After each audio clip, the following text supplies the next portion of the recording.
à tous. Aujourd'hui, nous allons parler de la Trinité. Et j'ai un petit problème avec le mot Trinité, c'est simplement parce que ce mot n'apparaît pas dans la Bible. Alors, il y a aussi d'autres mots qui n'apparaissent pas dans la Bible, comme le mot Bible, par exemple, le mot millénium, la plupart des chrétiens attendent le millénium, et le mot incarnation. Donc ce n'est pas parce que ces mots n'apparaissent pas dans la Bible en tant que tel que la Bible n'en parle pas. Donc ce n'est pas parce que le mot Trinité n'apparaît pas dans la Bible que la réalité de la Trinité ne s'y trouve pas. Donc il faut qu'on puisse examiner les Écritures pour voir est-ce que la Bible parle de la Trinité. Donc, comment est-ce que les théologiens définissent la Trinité? Les théologiens disent qu'il n'y a qu'un seul Dieu, Dieu est un en trois personnes. Bon, vous ne trouverez pas cette formulation dans la Bible et puis elle est assez compliquée à comprendre. Ce que nous allons voir par contre dans la Bible, c'est que la Bible nous présente Dieu le Père, Dieu le Fils, Dieu le Saint-Esprit, comme étant à la fois identiques, c'est-à-dire que c'est la même chose, c'est le même Dieu, et comme étant à la fois différents. C'est-à-dire que la Bible nous montre que le Père, le Fils et le Saint-Esprit sont différents. Ils sont à la fois donc identiques et différents. Alors, pour bien comprendre la Trinité, il faut déjà être d'accord sur le fait que Jésus-Christ soit Dieu. Vous ne pouvez pas accepter la Trinité si vous considérez que Jésus-Christ n'est pas Dieu. Bon, est-ce que Jésus-Christ s'est déclaré Dieu? Il s'est déclaré Dieu à 2 reprises. Dans l'évangile de Jean, au chapitre 8, les derniers versets, Jésus dit « Avant qu'Abraham ne fût, je suis ». Jésus fait bien exprès d'utiliser le présent de l'indicatif, puisque Dieu, dans l'Ancien Testament, dit à Moïse, dans Exode 3, il dit « Celui qui s'appelle « Je suis » t'a envoyé ». Donc le nom de Dieu, dans l'Ancien Testament, c'est « Je suis ». Et donc Jésus, en reprenant ce nom-là dans le Nouveau Testament, indique clairement qu'il est Dieu. Il suffit de voir par exemple la réaction des Juifs qui l'entendent. Dès que Jésus dit « Avant qu'Abraham ne fût, je suis », les Juifs ramassent des pierres pour le lapider parce que pour eux c'est un blasphème. Ils ont bien compris que Jésus se déclare Dieu. Alors si vous tombez sur une version où Jésus dit « Avant qu'Abraham ne fût, j'étais », il y a une erreur. Parce que Jésus en grec, le Nouveau Testament a été écrit en grec, Jésus en grec dit bien ego eimi, c'est-à-dire moi je suis. Si Jésus voulait dire avant qu'Abraham ne fût, j'étais, Jésus aurait utilisé une autre expression grecque et il aurait utilisé l'expression et nous. Et nous signifie j'étais. Mais c'est pas ce que Jésus utilise comme expression. Donc, quelqu'un vient vous dire qu'avant qu'Abraham ne fût, j'étais, ça n'a absolument rien à voir avec ce que Jésus dit. Donc ça c'est le premier élément où Jésus démontre qu'il est Dieu. Le deuxième élément, là où Jésus dit qu'il est Dieu, c'est toujours dans l'évangile de Jean, au chapitre 5, les versets 22 à 23. Dans ces passages, Jésus dit, afin que tous honorent le Fils, comme ils honorent le Père. Donc Jésus est en train de réclamer, il est en train d'exiger qu'on l'honore comme on honore le Père, ou comme on honore Dieu. Alors déjà, si on prend en comparaison, nous allons voir que quand Dieu nous dit « Honore ton père et ta mère afin que tes jours se prolongent sur la terre que Dieu t'a donnée », personne ne va honorer son père et sa mère comme il honore Dieu. Parce que l'honneur de Dieu, l'honneur qui revient à Dieu est un honneur tout à fait particulier. Comment nous honorons nos parents? Nous honorons nos parents quand nous sommes enfants, quand nous sommes mineurs, par l'obéissance et la soumission. Et quand nous grandissons, quand nous sommes majeurs, nous les honorons par le respect et aussi par le fait de leur faire part de nos biens matériels. Ça c'est l'honneur qu'on donne aux parents. Mais l'honneur qu'on doit à Dieu est complètement différent.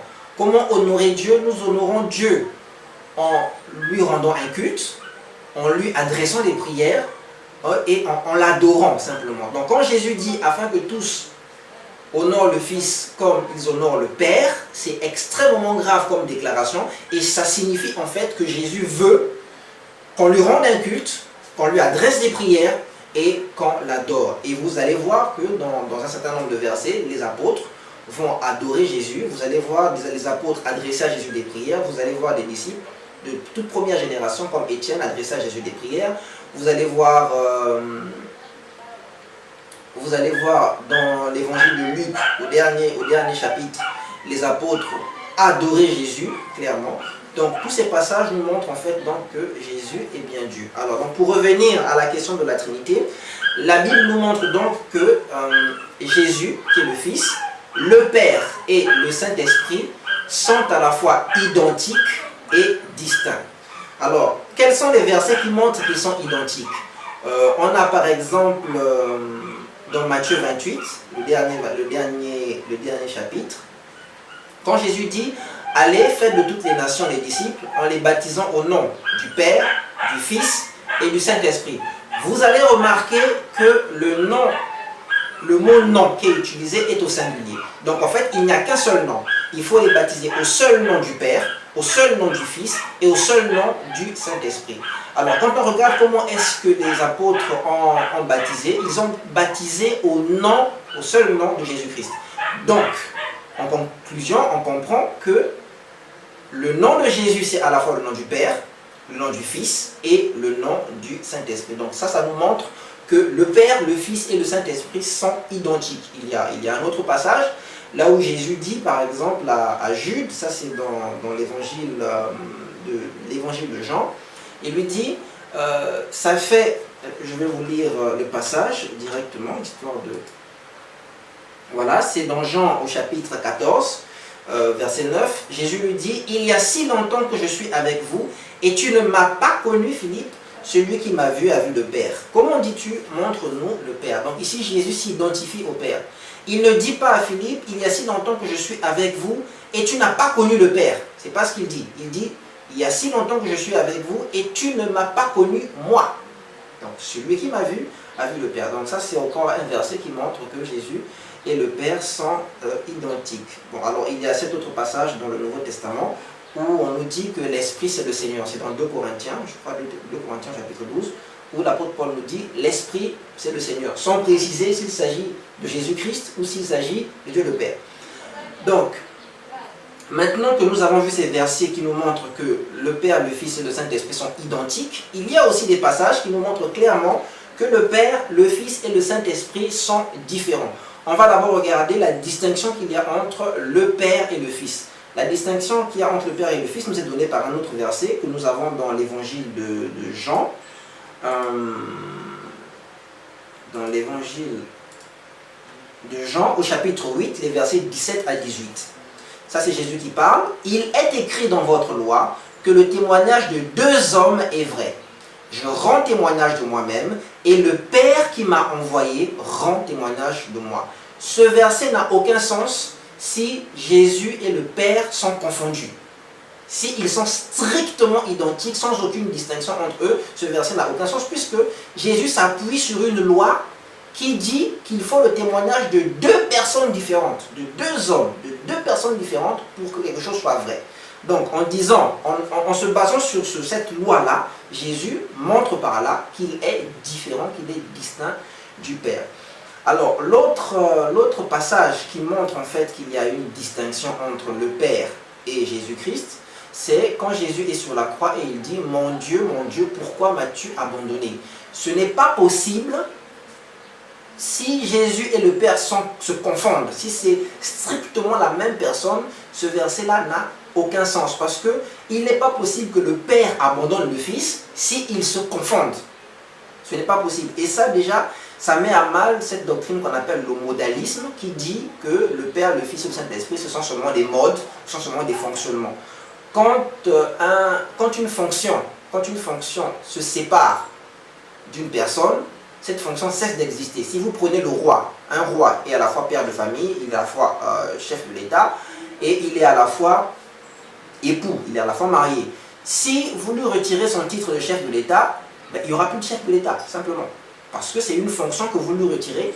Une fois que vous la lui retirez, elle cesse simplement d'exister jusqu'à ce qu'une autre personne prenne ce titre. Et le problème, c'est que Dieu ne donne sa gloire à personne. Donc quand Jésus dit « Mon Dieu, pourquoi m'as-tu abandonné ?» pour exprimer la séparation qu'il y a eu entre lui et le Père sur la croix, c'est simplement quelque chose qui montre très, très clairement que Jésus est distinct du Père. Alors pourquoi, juste pour la petite histoire, pourquoi est-ce que le Père s'est séparé du Fils? C'est simplement parce que sur Jésus-Christ, à ce moment-là, étaient déversés tous les péchés des êtres humains. C'est-à-dire que sur la croix, Jésus a porté le péché de tous les êtres humains. Et à partir du moment où il portait le péché des êtres humains, Dieu s'est donc mis en colère contre lui. Dieu a donc déversé la colère qui était destinée aux êtres humains. Dieu l'a déversée sur Jésus-Christ afin que les hommes qui avaient péché puissent être pardonnés. Donc il s'agit donc de la doctrine de la substitution. Nous reviendrons sur cet enseignement dans une autre vidéo, puisqu'il semble qu'elle pose aussi beaucoup de problèmes. Il y a maintenant beaucoup de groupes religieux qui se prétendent même parfois chrétiens, mais bon, en règle générale, c'est surtout des musulmans qui contestent le fait que Jésus-Christ soit mort pour nos péchés. Mais effectivement, la Bible nous enseigne que cela est tout à fait possible, que Jésus meure pour nos péchés, pour que les hommes soient sauvés. Mais nous reviendrons dessus dans une autre vidéo. Donc, il y a ce deuxième texte qui montre donc la distinction entre le Père et le Fils. Et il y a un autre texte qui montre la distinction entre le Père, le Fils et le Saint-Esprit en particulier. Je vais vous citer ce texte, c'est dans l'évangile de Matthieu. Matthieu au chapitre 12, les versets 31, là où Jésus dit « C'est pourquoi je vous dis, tout péché et tout blasphème sera pardonné aux hommes, mais le blasphème contre l'Esprit ne sera point pardonné. » Alors, c'est quoi un blasphème? Un blasphème, c'est une insulte, c'est une injure à l'égard de Dieu. Donc, si on remplace dans le texte, on peut dire, c'est pourquoi je vous dis, tout péché et toute injure contre Dieu sera pardonné aux hommes. Mais le blasphème contre l'Esprit ne sera point pardonné. S'il fallait traduire blasphème ici, on dirait l'injure contre Dieu, le Saint-Esprit, ne sera point pardonné. Donc, ce texte nous montre bien qu'il y a une différence entre Dieu l'Esprit, Dieu le Saint-Esprit et Dieu le Père. Parce que ce texte n'a aucun sens s'il n'y a pas de différence entre les deux. S'il n'y avait pas de différence entre le Saint-Esprit et le Père, Jésus aurait simplement dit « Tout blasphème ne sera pas pardonné aux hommes ». Mais puisqu'il fait la différence, il dit que vous pouvez insulter le Père, on peut vous pardonner ça. Mais si vous insultez le Saint-Esprit, là, vous ne serez pas pardonné. Ça veut dire donc que clairement et de manière tout à fait explicite, il y a une différence entre le Père et le Saint-Esprit. Au verset 32, il nous dit encore, quiconque parlera contre le Fils de l'homme, il lui sera pardonné, mais quiconque parlera contre le Saint-Esprit, il ne lui sera pardonné ni dans ce siècle, ni dans le siècle à venir. Donc là, il fait aussi la différence entre le Saint-Esprit et le Fils, puisque nous avons dit que le Fils est Dieu. Donc quiconque parle contre le Fils, ça peut être pardonné, mais celui qui parle contre le Saint-Esprit, ça ne sera absolument pas pardonné. Donc voilà les textes qui nous montrent donc que le Fils, le Saint-Esprit et le Père sont distincts. Donc voilà, nous avons fait donc le tour, nous avons vu que dans les Écritures, la Bible nous montre très clairement la réalité de la Trinité, c'est-à-dire qu'il n'y a qu'un seul Dieu, mais ce Dieu qui s'exprime à la fois dans le Père, le Fils et le Saint-Esprit, le Père et le Fils et le Saint-Esprit sont à la fois identiques et distincts. Alors, est-ce que l'Ancien Testament enseigne ça? Effectivement, l'Ancien Testament l'enseigne. Quand Dieu dit « faisons l'homme à notre image, selon notre ressemblance ». Bon, alors il y a des gens qui ont dit que le « nous » là, c'est le « nous » de majesté. Le « nous » de majesté, c'est-à-dire le « nous » qu'utilisent les rois, n'existe pas dans la langue hébraïque. Simplement, c'est facile à prouver. Il suffit de regarder dans l'Ancien Testament, vous ne verrez pas un seul roi qui utilise le « nous » de majesté. Bon, maintenant, même si ce « nous » de majesté-là existait, vous allez regarder un peu plus loin dans Genèse 3, je crois au verset 22, Dieu dit « Maintenant que l'homme est semblable à l'un d'entre nous ». L'homme est devenu semblable à l'un d'entre nous en ce qui concerne la connaissance du bien et du mal. Le l'un d'entre nous là n'a pas de sens. Si c'était un nous de majesté, Dieu aurait dit maintenant que l'homme est semblable à nous. Mais si Dieu prend la peine de préciser à l'un d'entre nous, cela signifie simplement que Dieu est pluriel. Alors ce n'est pas le seul texte, il y a un texte que l'on prend, c'est le texte où il est dit écoute Israël, l'Éternel notre Dieu, l'Éternel est le seul Éternel. Un Shama Israël, il y avait Elohino, il y avait Echad. Le mot qui est utilisé, c'est le mot Echad, qui indique une unité plurielle. Alors, c'est le même mot qui est utilisé pour dire que l'homme et la femme deviendront une seule chair. Alors, quand vous allez chez un homme marié, vous n'allez pas voir une seule grosse chair avec des seins et puis une grosse voix ou je ne sais pas pourquoi, mais vous allez voir deux personnes. Donc, il y a deux personnes en une seule chair. Pareil avec Dieu, il y a donc trois personnes en un seul Dieu. un en trois personnes, une seule chair en deux personnes pour l'homme et la femme. Donc même l'Ancien Testament nous enseigne que Dieu est un Dieu pluriel.